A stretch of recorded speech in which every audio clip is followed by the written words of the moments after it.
Okay, so I had this movie completely wrong. I read the synopsis only, and I'm thinking to myself, all right, so Natalie Portman and Charles Melton are the two that are in the relationship, and Julianne Moore is the actor that's going to be trying to see what's, playing the. I thought Julianne Moore was going to be playing Natalie Portman and trying to figure out, what the hell is just going on between these two, but I was completely wrong and shocked in the first 2 minutes of this thing to realize that that's not what's happening here. It's actually Julianne Moore and Charles Melton that are together, and Natalie Portman's the actress, and then everything else that followed suit in this movie was just, it was shocking to say the least. And wow, this is some pretty haunting stuff. I'm not gonna lie to you, but look, this is May December.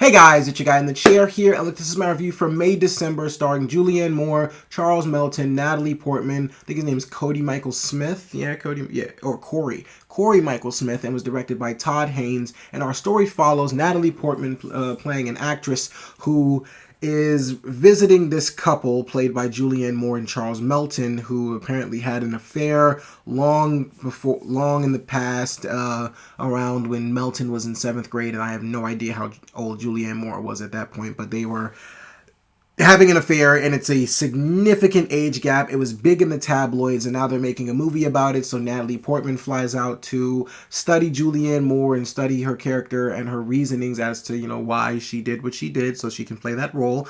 And as Natalie Portman is getting through her research, things about this couple just start to come out that I would say was not there before. It was just secrets, and some feelings about, what actually happened start to come up during Natalie Portman's visit, and it just becomes a very uncomfortable time for this couple, but it really should have been uncomfortable before, but I mean, that's why we're doing the movie in the first place. But look, I'm just going to talk about what I liked and what I didn't like about the film, and just how crazy this entire thing was, to be honest with you. So, starting with what I liked about the film, Natalie Portman, she channeled her inner Black Swan here and gave a great performance, in my opinion. I mean, she was someone who had this sort of, like one of these characters said, this innocence about her where it's like she doesn't have a mean bone in her body. She did a great job of portraying someone with just enough naiveness and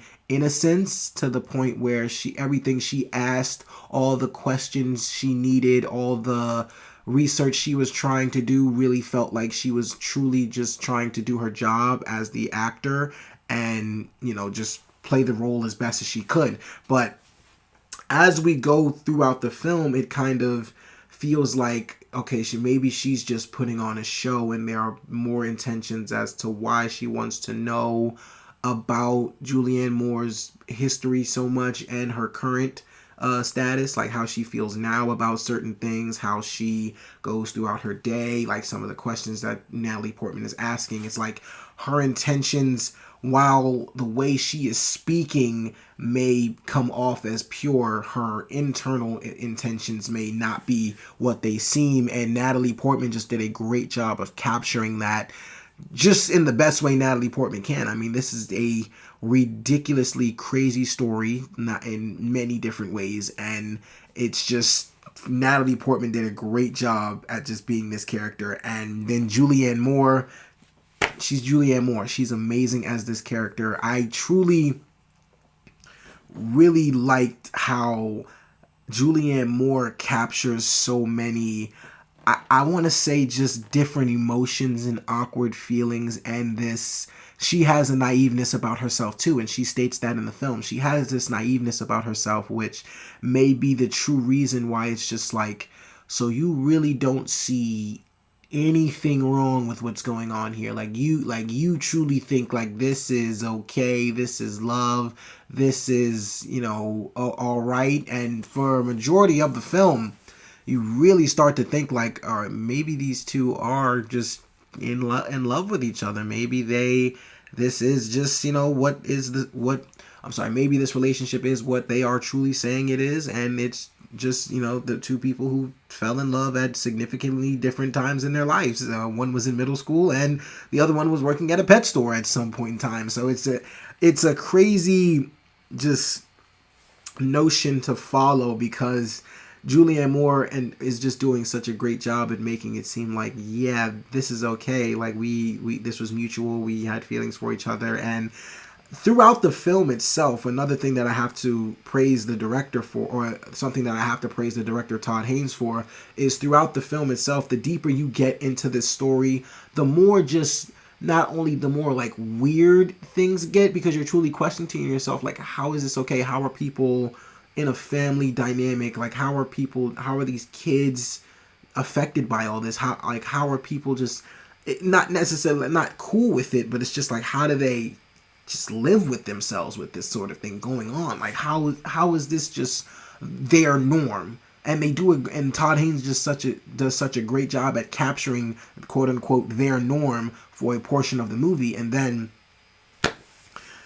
all credit to Charles Melton, because throughout this film before I watched this film, I heard so much praise about his performance and just everything that he was doing throughout the film. And for a majority of the film, I did not understand it until he broke.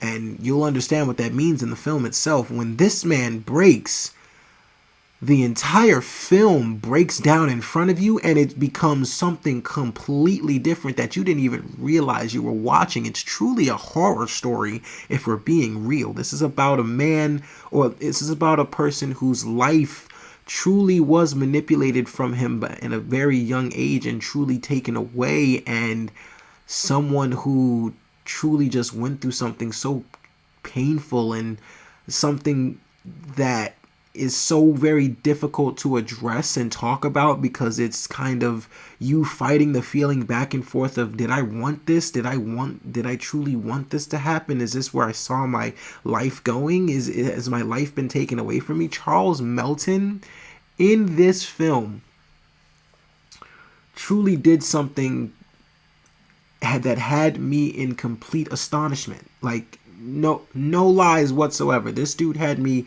in complete astonishment. And honestly, once Charles Melton character breaks, it makes everything that he was doing before that moment all that more impressive, because he was truly in a state of mind where he's like, nobody's really ever asked me certain questions like this before. I've never truly had to think about my actions like this before now. And it just seems like, I'm okay. Like, I am doing okay. But in reality, everything is not what it seems. Like on Wizards of Waverly Place, which is just necessarily the theme song, but everything is not what it seems here. And this film depicts this entire thing so well. Now, as far as what I didn't like about the movie, the only thing was at first, and this is truly on me, because at first when I'm watching the film, it's kind of just coming off as a kind of like melodramatic Lifetime story, and I'm like, where is this going? Like, I'm truly not understanding where we're going from here. And that's all credit to Todd Haynes. I think that's how he wanted us to feel as audience members in the beginning. And then once you truly start to break down the layers as to what this movie truly is, and what these characters are actually going through, and what is actually behind the curtain of this quote unquote love story, that's when the movie truly takes you for a turn, and you really just start to see something else unfold. And just for me, it took me a second to truly like get my mind in that mode of, oh my God, like what the heck just happened? Truly, I didn't start to, this movie had to sit with me. Like, so basically what I didn't like about the movie is just the fact that the tone shift for me didn't necessarily work while I was watching the movie. But then after the movie, once I truly sat down and actually thought about what I just watched, it completely baffled me. It completely blew me away, because it was something that truly did have to sit with me for a second, because like just the two completely different shifts in tone, how it went from like a Lifetime movie to an actual horror movie, I was like, whoa, this is kind of crazy. How did we get here? Now, it didn't really affect my feelings on the movie whatsoever. It was just something that at first, while I was watching it, I kind of was just like, this is a crazy tone shift in tone. How did we get here? And I'm trying to figure out, like, how did the characters start breaking down from part to part? But then, like I said, you really start to sit down, break down each scene, break down Natalie Portman's character, break down the questions that she's truly asking Julianne Moore, breaking down the moments that she's spending with her. And and Natalie Portman, when you start, it's truly when you start, not only Charles Melton breaking down, but when you start to see who Natalie Portman is becoming throughout the film. She has to get into character. She has to understand this woman enough to portray her in an entire film and do a great job at it.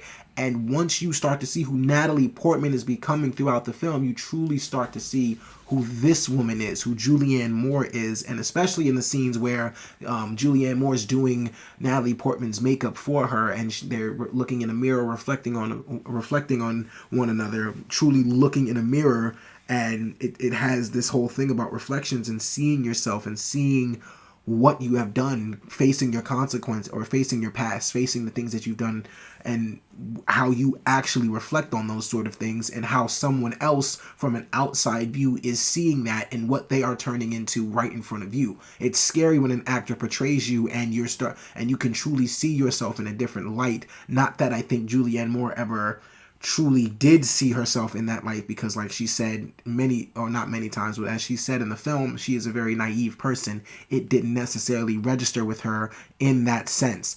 But all credit to these phenomenal actors, Natalie Portman, Julianne Moore, and especially Charles Melton, because they did something here that is truly going to affect you long after you've watched this movie. It's something that you'll truly sit down, and I don't think you'll understand the full grasp of what you saw after the credits are rolling, but then maybe a day or two after the fact, or hell, maybe even 4 hours after the fact, you are sitting there truly thinking to yourself, what the fuck did I just watch? So everything that was everything that I was potentially thinking in the beginning of this film, like, this is gross, how is this working with, how is this okay, like, how is this a thing, like, everything that you're thinking to yourself in the beginning of this film, trying to really settle in and try to get into what this movie is telling you, everything you're telling yourself in the beginning, you're thinking to yourself afterwards, you're like, so I was right about all those feelings, like, I should have been feeling this way, like this is not what I thought this movie was going to be at all. And that's all credit to the director, Todd Haynes. This dude is Todd Haynes. Yeah, Todd Haynes. Like, he's truly doing something magnificent here as far as keeping your eyes focused on one place, building a story in another, and tilting your head into another direction when he needs to. I thought that was pure genius. I thought this movie, honestly, the more and more it sits with me and the more I think about it, it was so much better than I expected it to be. It was so much better than I thought it was going to be. And it actually, like I said, even after the credits had rolled, while the movie wasn't so impressive to me then, when I think of it now, which I think I saw it like 2 days ago, yeah, so when I think of it now, I absolutely love this movie. And it's something that will definitely register with audiences for a very long time. It's something that is definitely a very haunting way to tell a story like this, especially in a way where you can actually see the impact that it has on people. And instead of just showing you up front and just being just so forward with the uncomfortableness, it kind of slowly eases you into what the actual feelings of this relationship are, and what the actual feelings between each person are, and just how messed up it really all is at the end of the day. But overall, guys, May December was a movie that truly will have you thinking for a long time after the credits are over. And it's just something where, like, the more you think about it, the more messed up you feel like that movie was. But it's just it's also not only the more you feel it's messed up, it's just like the more you'll appreciate not only what you saw, but the way that it was all told. And for all those reasons and so many more, guys, I'm going to give May December a 3.75 out of 5 stars. All right, so May December, have you seen it? What did you think about it? Look, guys, thank you so much for watching. I really do appreciate it. Be sure to like, share, subscribe, all that good stuff and so much more. I really do appreciate it, guys. Look, this is your guy in the chair. More content coming to you soon.